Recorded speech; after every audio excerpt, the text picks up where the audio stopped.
हथौड़ा और चाबी की शिक्षाप्रद कहानी। वर्टिकल बार शहर की पुरानी बस्ती में ताले की एक दुकान थी। उस दुकान में ढेर सारे ताले चाबी थे। लोग ताले खरीदने वहां आते। कभी कभी मुख्य चाबी गुम हो जाने पर डुप्लीकेट चाबी बनवाने भी उस दुकान पर आते।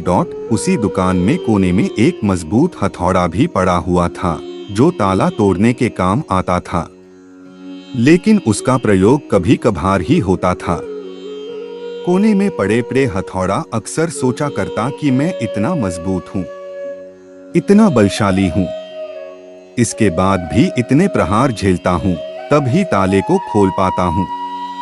लेकिन चाबी इतनी छोटी होने के बावजूद किसी भी ताले को बड़ी ही आसानी से खोल लेती हैं।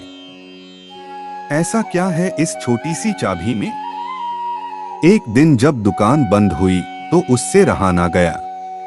उसने चाबी से पूछ ही लिया, चाबी बहन, मैं बहुत दिनों से एक बात सोच रहा था, किंतु बहुत सोचने के बाद भी मैं किसी निष्कर्ष पर नहीं पहुंच पाया। क्या तुम मेरे एक सवाल का जवाब देकर मुझे निष्कर्ष तक पहुंचने में मदद कर सकती हो? पूछो भाई, बन पड़ा तो तुम्हारे सवाल का जवाब मैं तुम्हें अवश्य दूंगी।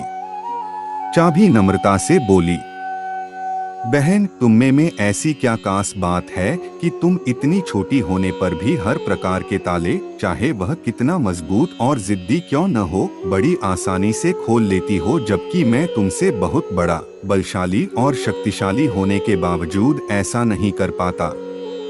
मुझसे ताला खोलने में बहुत मेहनत लगती है और कई बार प्रयास करने के बाद ही ताला टूटता है।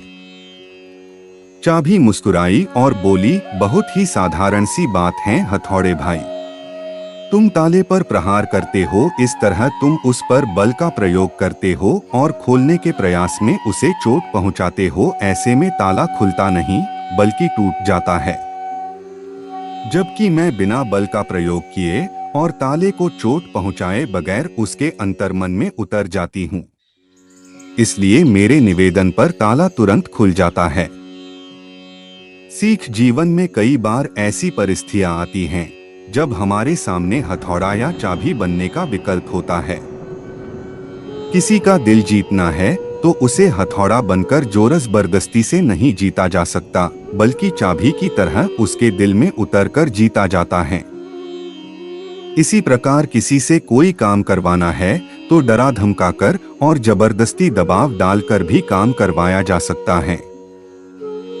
लेकिन ऐसे में कार्य के प्रति उत्साह और समर्पण भावना नगण्य रहेगी। यदि किसी के दिल में कार्य के प्रति समर्पण भावना जागृत कर उसे उत्साहित कर कार्य करवाया जाए तो कार्य मन लगाकर और समर्पण से किया जाएगा और ऐसे में कार्य बेहतर होगा और परिणाम भी बेहतर प्राप्त होगा।